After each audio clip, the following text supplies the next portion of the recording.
and Services, the tax planning team that helps business owners earn more and keep more. 5, 3, 2, 1. Good morning. Welcome in. SEC Insider Hit is brought to you by Ace Bolt and Screw, powered by DeWalt Tools, 4 locations. Atlanta, Tupelo, Gluckstadt, new location in downtown Jackson. Ace Bolt and Screw, powered by DeWalt Tools, acebolt.net. We're giving away a couple of bottles of Jonesy Q Rub today. Let's do 2 winners, Blake. Okay? Got it. So one winner gets 2 bottles of Rub, the other one gets a couple of bottles of Rub. Correct. And then I want to give away 2 rounds of golf to Dancing Rabbit Golf Club. Okay. Done. So that's 3 winners. All right. On the text line. Best text. All right, best text, 601-885-3776. We welcome in our friend Steve Palazzolo on the Out of Bounds Show, ESPN 105.9 The Zone, NFL Insider, PFF.com, Pro Football Focus.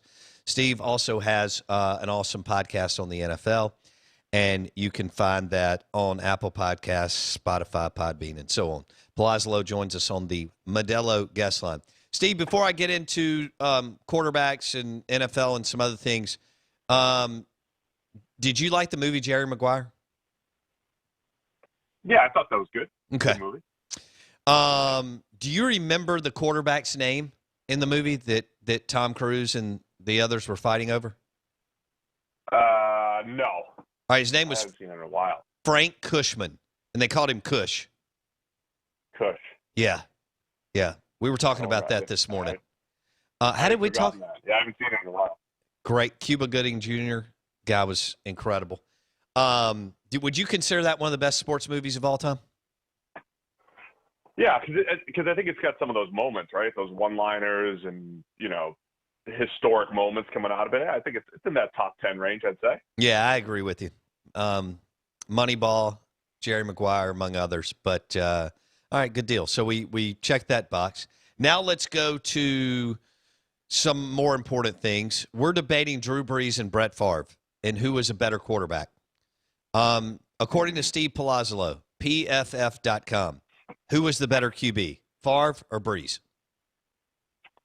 I would say Favre had better peaks, and not just because he had multiple MVPs, but I think at his peak, he was the best quarterback in the NFL. Brees was better long-term because Favre had some bad seasons in there. Brees really didn't. He just had the consistency. So is that a cop-out? Favre had a better peak, and Brees was better over the long haul. It depends on what you're looking for. Okay, in their prime, who would you want? I think Favre. I think with Favre, he was just he didn't seem like a guy that would play within the system, but he could do it, and he just made special plays, man. He just elevated people, and that stretch of like 95 to 98 or whatever it was, he was the best. He was the best in the NFL. And they only had the 1 Super Bowl out of it, but they went to 2, and I thought Favre was just fantastic then. He just had and Brees' peak was fine. It was just pretty consistent across the board, right? So I think Favre was a little bit better in his prime. And I guess the ability tough to compare across eras, by the way, it's really tough, statistically, stacking them up across eras. I just think Favre was the best QB in the league, and Brees never really was at any point. Yeah, the reason why we threw that out today is because they're both second-round picks, and we were talking about the best second-round quarterback in the history of the league, and it goes. Most people have Favre, then Brees. Yeah, it seems like Brees is getting a little bit more buzz recently, though. Everybody's got a little recency bias, but he did finish his career strong until last season, and stacked up those numbers and everything. But yeah, I think I'd give Favre the little edge there. Okay. Out of bounds, 105.9 The Zone. Steve Palazzolo on the Modelo guest line. I'm going to ask you this we only have one more. So I'll do it one more time next week. I guess that'll be if we get you on draft day or whatever, but it's a week from tonight. And, we have some that think the 49ers are going Mac Jones and some people don't. Do you still believe that they will not select Mac Jones with the third pick in the draft, Steve? Yeah, I still believe it's Justin Fields. Again, there's so much. There's still a lot of people holding on to the Mac Jones thing. I don't know how people know is the thing, right? Like there are people. I don't know if Kyle's really said anything. I don't know if there's a benefit to saying anything. They're pretty much going to get their guy, assuming that Lawrence and Wilson are gone. They're going to get their guy out of Fields, Mac Jones, or Lance. So the only thing you can do is try to get into Kyle Shanahan's brain. And there's a reason to get Justin Fields. There's a reason to get Trey Lance, and there's a reason to get Mac Jones. I think the Mac Jones reason would be, okay, here's this guy. I know he's going to be accurate and on time in my system, and my system's great, and Mac Jones will execute it better than anybody.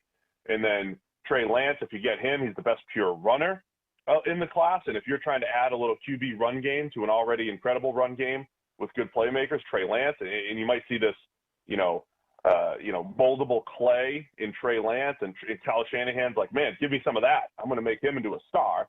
Or you've got a hybrid of both, which is Justin Fields, who can run a little bit and has accuracy, really good accuracy, hits open throws, and Shanahan said, give me some of that. I'll make him into a superstar. So I can see the reason for all of them, but I just think it's going to be Fields because he's the best combination of the other two.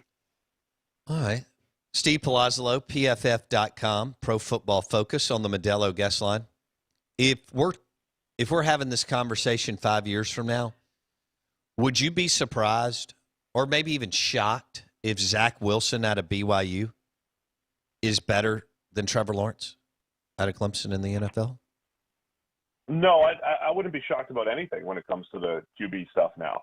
I think, I would take the chance on Trevor Lawrence, number one.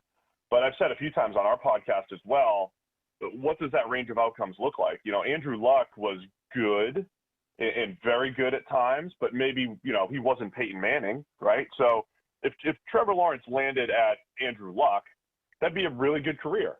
But, there was always that potential for more, and maybe Luck was still kind of getting better before all the injuries slowed him down. If that was Trevor Lawrence's career, I wouldn't be all that surprised. Now, that means he doesn't step in right away and he's Peyton Manning or Patrick Mahomes or anything like that.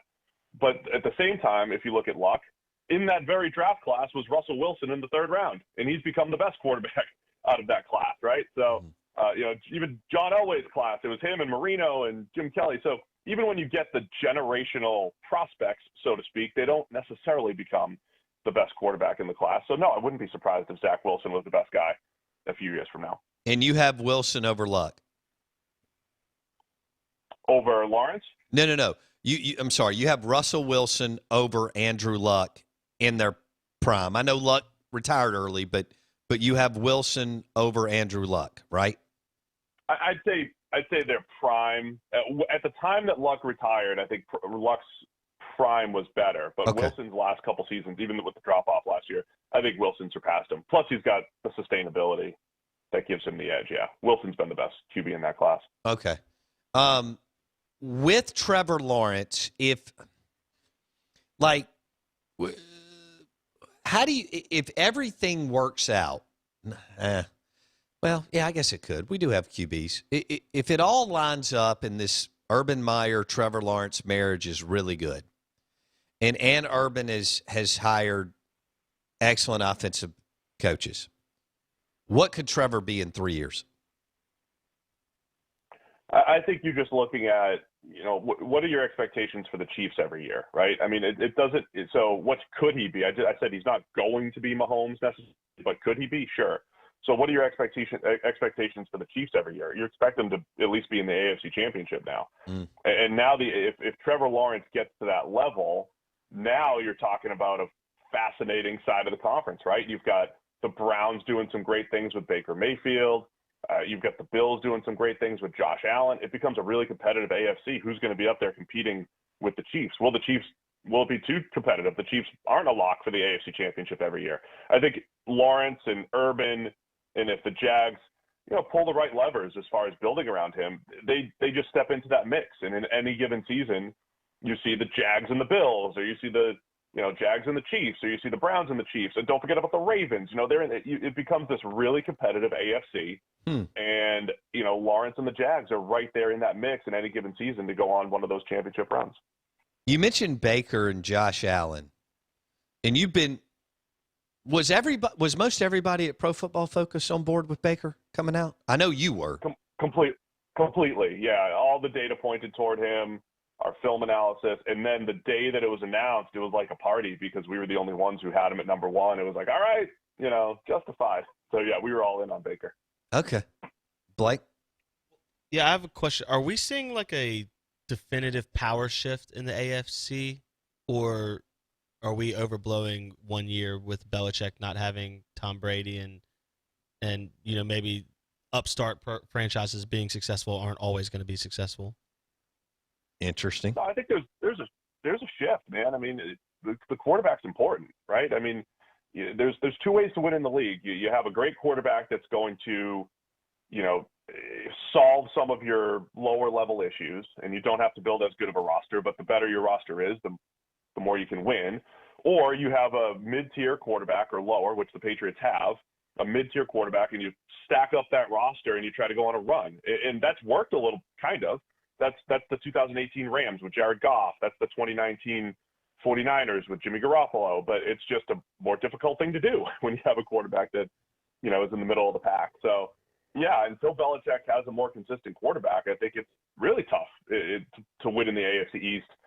If Allen continues his development in Buffalo and Miami continues to get better and all the other teams that we mentioned in the AFC, it's a lot more well-rounded in the AFC than it was a few years ago. That's for sure. What's going to happen? So with Denver and New England, Carolina's taking care of their deal. And I know so much of this hinges on what Atlanta does it for. But if you had to bet $100 today, do you think that the Patriots and the Broncos make a move, or only because only so many teams can get a deal done that probably only one of them could make a move? And who is it, 12, Blake? Oh, the Eagles. That's 3. Are they sold on Hurts? I mean, when you look at the Broncos, the Eagles, and the Patriots, where they are with their quarterback room, what do you see? Do you think all of them could make a play for a quarterback? Or no, I know this one's going to try to get a deal done to go get a QB? See, I think there's a lot of people talking about QB movement in the top 10. I'm less convinced that that's really the case. So I think Atlanta can't take a quarterback the way they've restructured Matt Ryan. And because of the Carolina thing, I just don't know if there's going to be movement in the top 10. So I think Denver should be looking at a quarterback and will be. But I feel like they could get their guy at 9 potentially. And then because the teams that also need a quarterback, I don't think the Eagles make a move for a quarterback. I think they're going to try to build around Jalen Hurts. New England definitely wants a quarterback, but I don't know if they're willing to get up that high into the top 10 and leap Denver at 9. So then I think it becomes, because the other part of it, it's trying to get the 4th quarterback. And I don't think teams are just going to go crazy to get the 4th quarterback off the board. Now, there's always the chance that the 4th quarterback off the board is their second best quarterback on their own board, so maybe. But I think they'll just be less trading up than people expected in the top 10.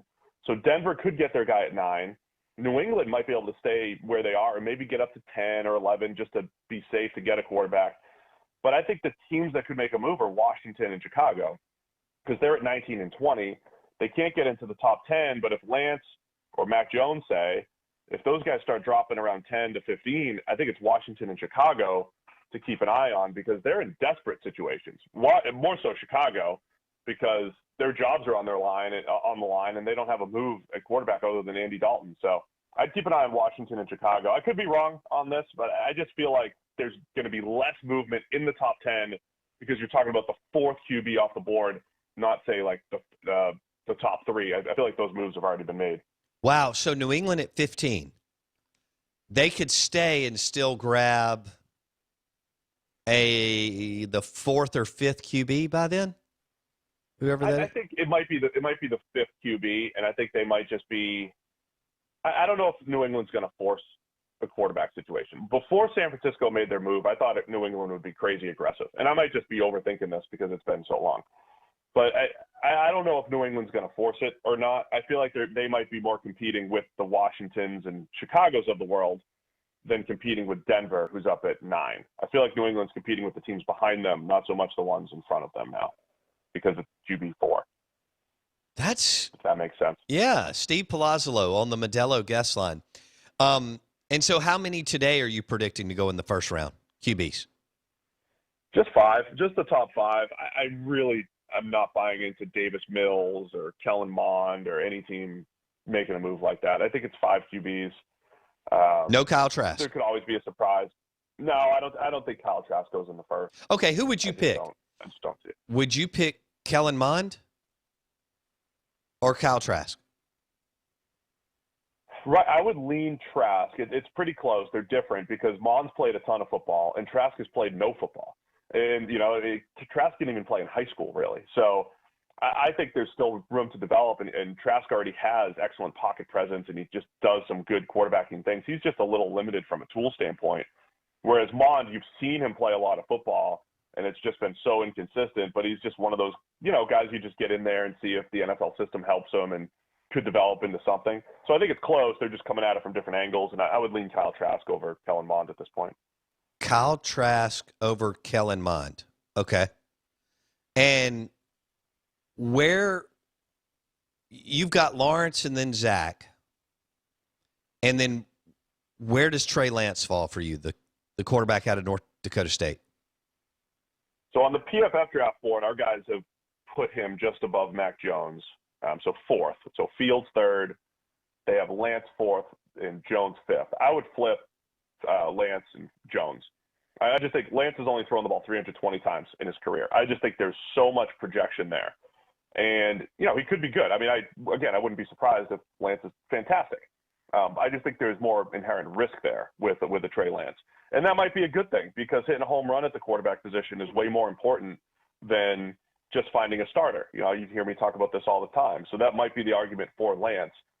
But I think Jones is a safer play, so it depends on what you're looking for there. That's why I think a team like Denver that's really set up to spread the ball around and pass, Mac Jones is a good fit for Denver. I think Trey Lance is a good fit for New England because they're building their offense around Cam Newton. They got the 2 tight ends. They're going to run some QB run game. I think they're just better set up for a Trey Lance. So I think it depends on the fit and where guys used. But right now, I think Lance is a little bit riskier than the other 4 first-round quarterbacks. He is Steve Palazzolo, PFF.com, Pro Football Focus. He joins us on the Modelo guest line. A week from tonight, the NFL draft.